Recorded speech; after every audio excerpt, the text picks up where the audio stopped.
Okay, this is just a help session for your final exam, which is coming up. And remember, the final exam is going to pick up with the work in energy lab and move forward from there.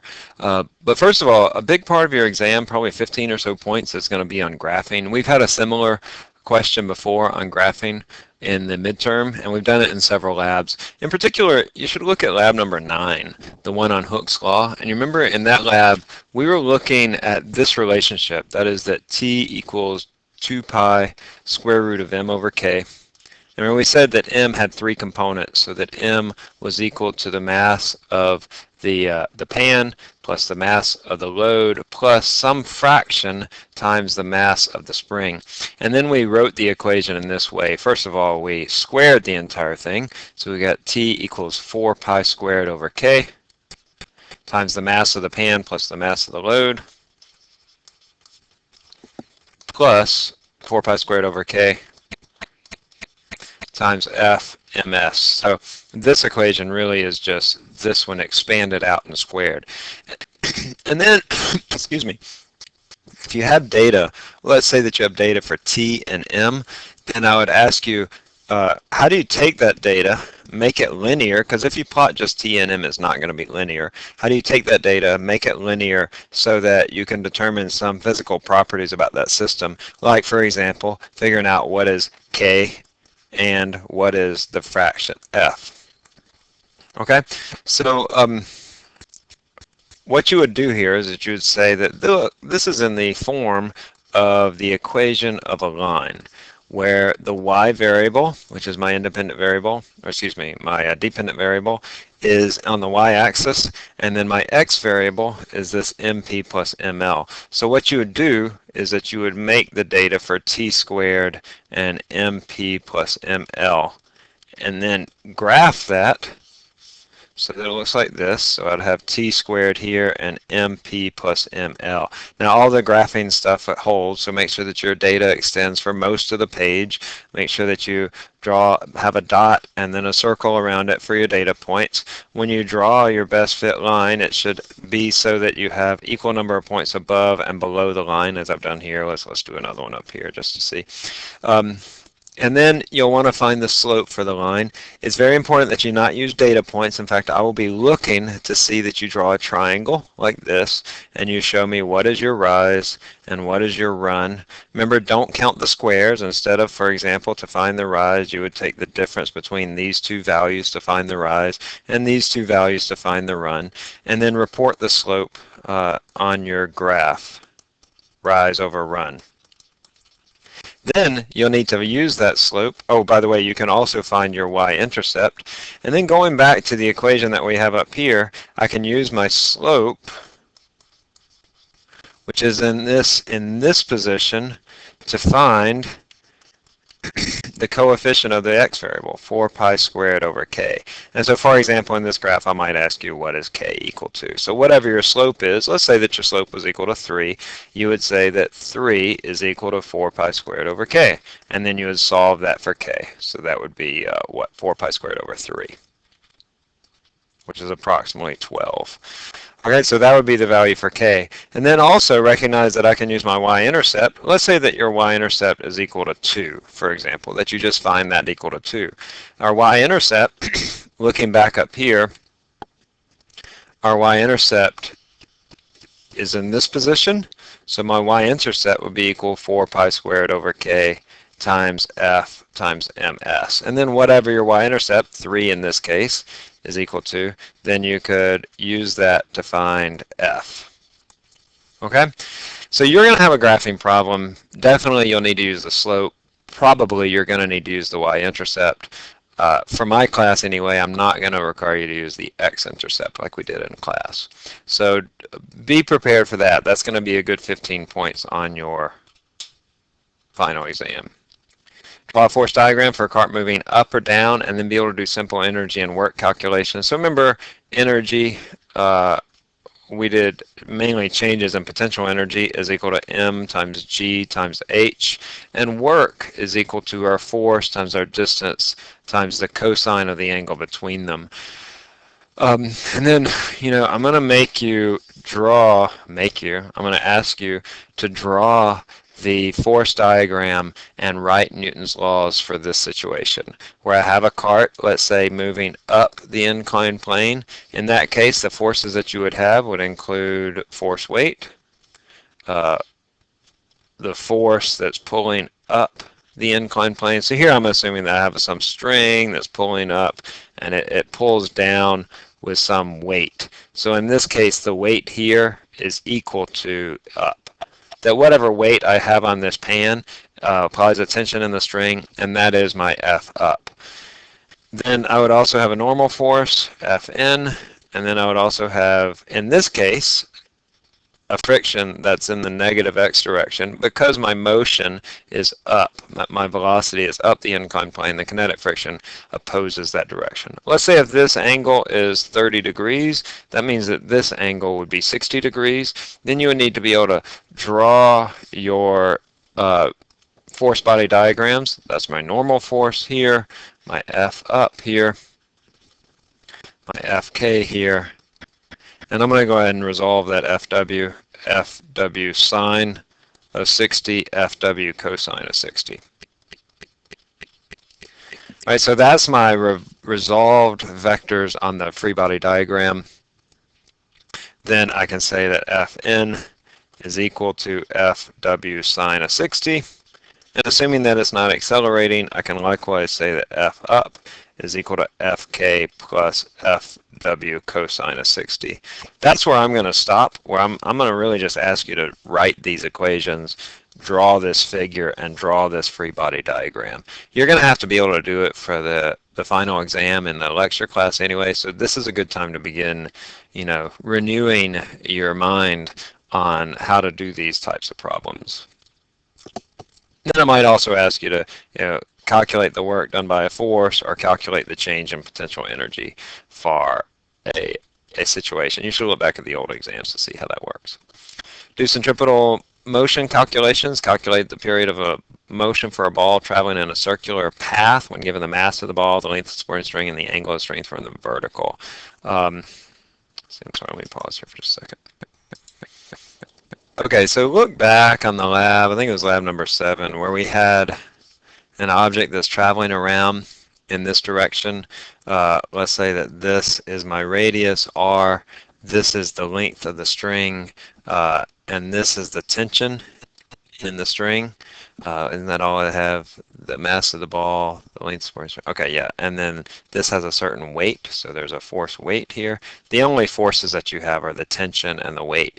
You can use L and R, L. You can use those to find theta, so I can get this angle theta, and then I can draw my free body diagram. I'll have my force weight here, and my tension right here. Now, some component of that tension is going to provide the centripetal force. Remember, my centripetal force is the force that's center seeking, so I can resolve these and figure out what is that force. This is going to be Ft sine of theta. This is going to be Fw, and then this would be Ft cosine of theta. Then the Ft cosine theta, that is equal to my centripetal force, mv squared over r. And so this was an important equation in figuring out what is the speed of the ball if we know the tension, which we can find the tension because we know that Ft sine theta is equal to force weight. You should be able to find the tension in this way and then use that tension to figure out what is the speed of the ball. Then further, remember that V is equal to 2 pi r divided by the period. So once you find the speed of the ball, then you can calculate the period. So some things that I might ask you to do here. Well, I could ask you to draw the free body diagram here or as over here. maybe develop an expression for the centripetal force like I did here. It's always going to be that force that's center seeking. It'll be the same situation, so it'll be similar to what we have here, identical even. I really want you to be able to draw those free body diagrams. As I said, it will help you as we move into the final exam. I could also give you a problem which is decidedly easier where the object is traveling in a horizontal circle like this. So I would give you, say, the radius and say the speed of the ball, and I might ask you what is the tension, and that tension is just going to be the mass of the ball times the speed of the ball divided by the radius. Something along those lines. This one is a much easier problem because I don't have to worry about figuring out what is the angle and what is the component of the tension. But nonetheless, you should be prepared for both of those. Interpret the position for an object undergoing circular motion. Okay, so this one's fairly straightforward. I'll give you a graph that'll look something like this. By the way, this is still experiment number 7, where I have displacement versus time. This is called a history graph, by the way. We talked about this. And in order to find the period, if you want to find the period of the motion, you go from peak to peak. That distance in time is 1 period. And then if you want to find the radius of the motion, or the amplitude, this distance from here to here is the amplitude, which is also the radius. So the period, if I have an object that's going in a circular path like this, the period is the time for one oscillation. That is the time for it to go completely around the circle. And the amplitude is this distance, which is the radius of the motion. Okay? Measure the mass of unknown through measurement of torques. So you'll have a meter stick that will be pre-balanced. It'll be hanging on there. And you'll have a cylinder, which you'll need to find the mass of. You'll also have the lever clamps. I will provide you with the mass of the clamps that will be provided if you have this. And then you'll hang your known masses over here. You'll measure this distance. I'll call this R1. Measure this distance. I'll call this R2. And then the mass, I'll call this M1. And this is our mass unknown. M1 times R1 will be equal to M2 times R2. And don't forget that you will need that M1 includes mass of the pan plus mass of the load plus mass of the clamp, and M2 includes the mass of the clamp plus mass of the cylinder. And I'm going to be wanting the mass of the cylinder. So you'll need to include those masses, but then when you report your final mass, you'll need to deduct the mass of the clamp in order to give the proper mass of the cylinder. This will be a practical. It's pretty likely that you're going to get this practical, so be prepared for it, because we've had this practical in several labs, or 2 labs at least. Measure the period of a spring. You could also see this in a practical. So you have your spring, you'll put a smallish mass on it, and you have a timer. I'll provide you a timer, stopwatch or whatever, and you'll just measure the time for so many oscillations up and then down again. That would be 1 period, but it's very difficult to measure 1 period, so you allow it to go multiple oscillations. Say you allow it to go 15 oscillations, or whatever you choose. 15, 20 is probably a good number. Then the period will be the total time divided by the number of oscillations. Calculate the spring constant from a graph. I say this is practical, but it's not really practical to give that to you as a practical. It just takes too long. But if I give you data for M and X, where I have a spring, I have certain masses, and X is how much the spring is elongated, then I would give you data for that. You would remember that F is equal to K times X, and this F is going to be equal to the weight, or mg is equal to K times X. So let's see, I want to put this in the form of my dependent variable. The dependent variable in this case is x equals g over k times m, and then I would make a graph of x versus m. I might give you two graphing questions. Find the slope of that, and the slope of this will be equal to g divided by k. All right, so be able to, once you find that slope, let's say that the slope is equal to 4, then you would say 4 is equal to g divided by k, and then you can solve for k. K would be equal to g divided by 4, 10 over 4, or what, 2.5, or whatever it is. So not going to be a practical, but it could be a written assignment. In addition to the other graphing question, calculate the density of a substance. So review that lab. That was the density lab. I think it was lab number 9, I think. No, number 10. There were a few equations there that I gave you to find the density of a solid, which is m over m minus MAW times the density of water. I'll provide these to you, by the way. I don't expect you to memorize these. M minus MAL divided by m minus MAW, rho of water. So remember here, whenever I have an A, that means apparent.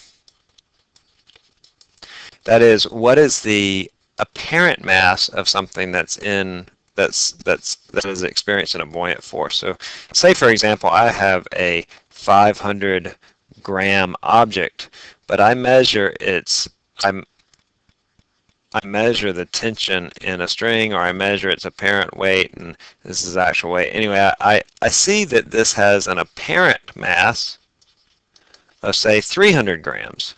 That's because it has this buoyant force that's pushing up on it that makes it appear to be less massive than it actually is. And so it actually appears to have less mass by 0.2 kilograms. That means that it has a buoyant force equal to 0.2 times 10, or 2 newtons. It has 2 newton force pulling up on it. That is the apparent mass. And if I give you the apparent mass in water or in some unknown liquid, then you should be able to calculate the density of that liquid. Or if I give you the apparent mass in water and the actual mass, you should be able to calculate the density of that solid.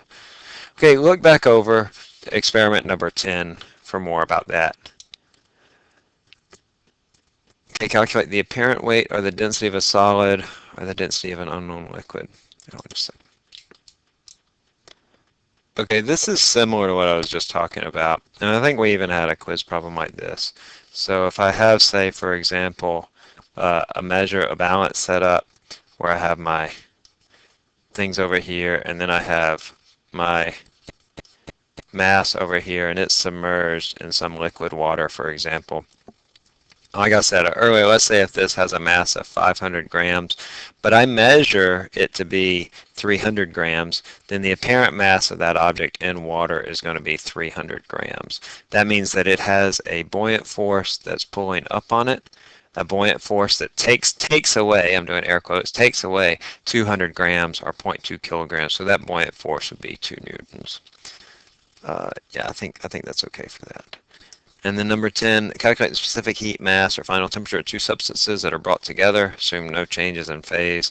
Remember, so Q is equal to MC delta T. And just like we did in lab today, or on this most recent lab, that I can say if I have a closed system, that Q loss is equal to Q gained.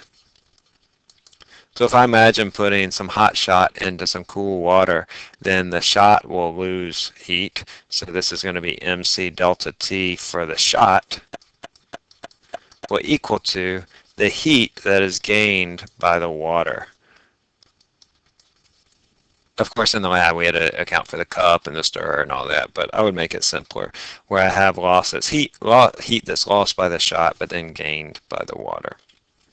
Okay, make sure that you review your quizzes, because I will take about 5 multiple choice problems from each of the quizzes, from I think the 6 quizzes that we've had, and then the rest will be free response. Look back at these past exams. That'll be a good indicator of what you'll see on this final exam. Graphing is going to be important. You'll have 1 or 2 practicals. I'll just tell you right up that the torques one is going to be one of the practicals, and then you'll probably have another practical as well. I'm not really sure. It might just be the torques. And then you'll have a series of free response, some of which will be calculations or drawing pictures like the free body diagrams, and others will be, maybe short answers, just asking you to describe something. Right? Don't stress over the final, but don't completely neglect it either.